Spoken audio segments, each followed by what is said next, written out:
What up? What up? What's the word with y'all, man? It's your boy Davion Flickstar back at you with another review. And this time we finna talk about that movie Antlers, man. Let's get right into it, man. Hit that like and subscribe button. Let's get to it, man.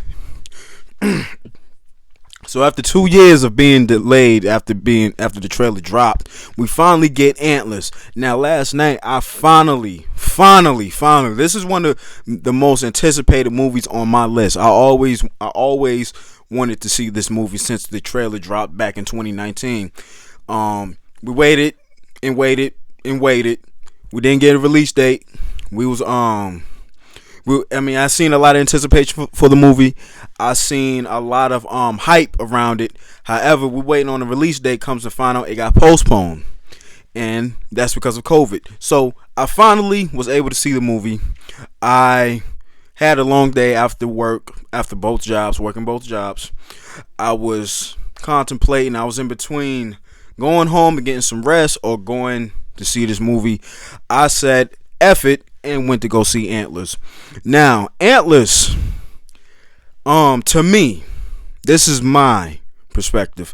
This is a spoiler-free review, okay? So you don't have to worry anything about spoilers. I may give a little bit of hints, but don't worry about that. I will tell you that this movie is worth the hype. It was everything. I mean, it wasn't a perfect film. It wasn't always executed in the way that it should have been executed, but however, it was a solid film, down to the ambience, the atmosphere, the acting, and the sound design. I mean, everything about this film was bleak. It wasn't your typical gore fest. It wasn't a typical horror film that relied on a bunch of jump scares. It actually had those kind of vibes as far as Alien, Jaws, slow burning films that have slow burn to them.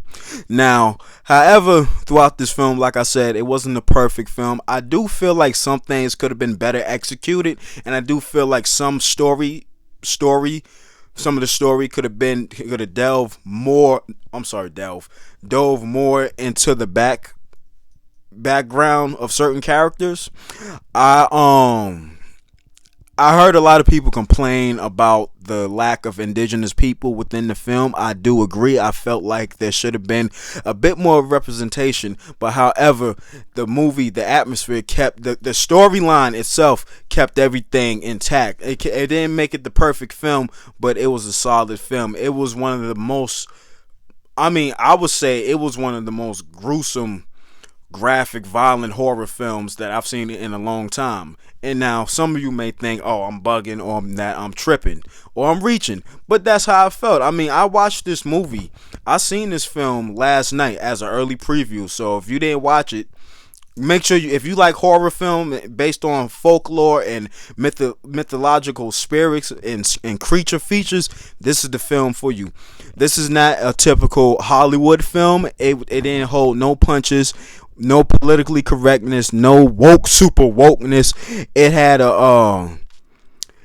a simplicity to it, but also a complexity to it. And by that, we have a typical storyline about a kid who's abused, who goes through emotional trauma, has a pretty tough life. But the complex is,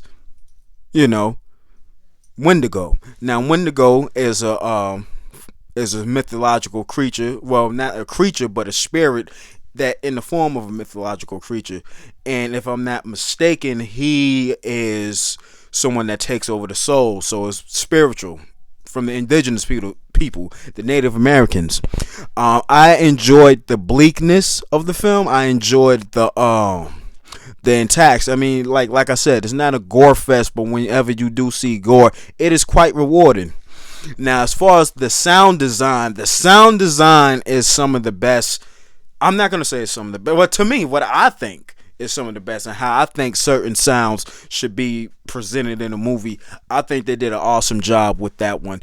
And the creature design of Wendigo, Antlers, I mean, I felt like I was shook in the way that how he, because you see it in the trailer, it's obvious who becomes Wendigo. The father as he's transforming into Wendigo, you see like the remnants of his body left at the crime scene, right? Like something had burst out of him. It kind of reminded me of the film The Thing. Like, it's basically, I don't want to call this a body horror. The first percentage of the film is basically body horror, and then the other percentage is just straight up creature feature. So the way they designed this Wendigo thing, I think they did a pretty fantastic job. As far as how the design was, I'm messing up, Wendigo emerging, you can see you can see the guy's face, his father's face. So it was creepy. I was pretty creeped out, but it's something that we seen in the trailer. If you didn't pay attention, go back in the trailer and you'll already see his face. So don't come in here and say, "Oh yeah, it's a spoiler." Yeah, oh, you spoiled it. How did you know? It was quite obvious.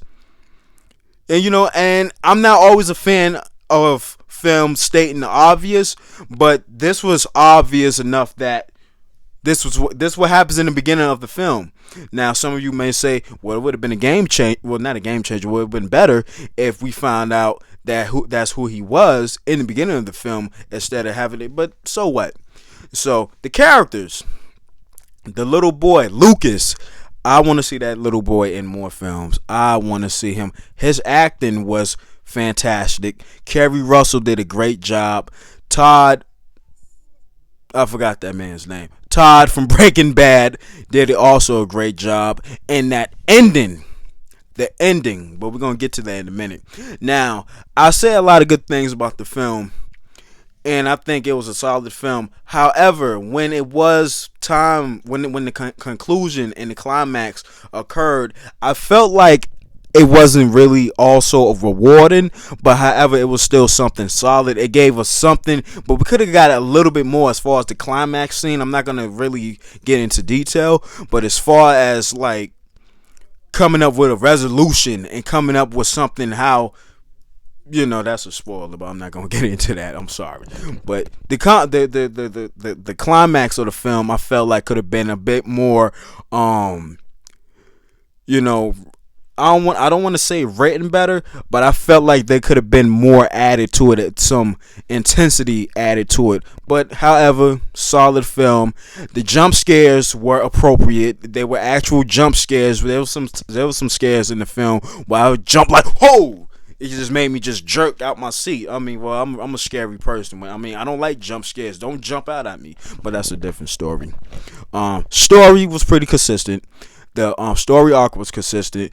The characters, I wouldn't say this is a film where you have character development, but the characters, in my honest opinion, they tend to grow on you. You tend to want to know more about these characters, which I stated earlier in this video, where I said that we could have dove more into the backgrounds of certain characters so we can get more perspective. But overall, great film, good film. I have a feeling that this will be a cult classic. I mean, if you notice from Fox Searchlight's track record, a lot of their films become cult classics.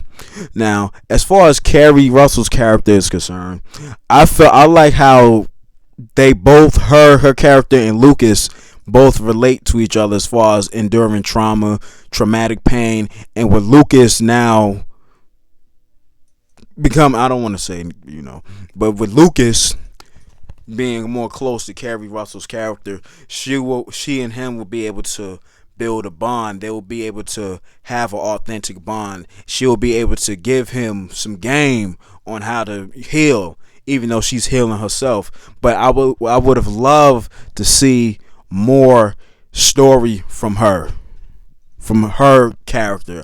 I would have loved to see a bit more story from Lucas' father. Who was his father? What did his father do? Now, apparently, it seemed like he was a meth cook, and he was a criminal. He wasn't no blue collar, white collar kind of guy. That's what it seemed. So I wish they would have dove more into that story, but it was rewarding when we got a few flashbacks to seeing how Lucas' father was sick. So I thought that was executed pretty well.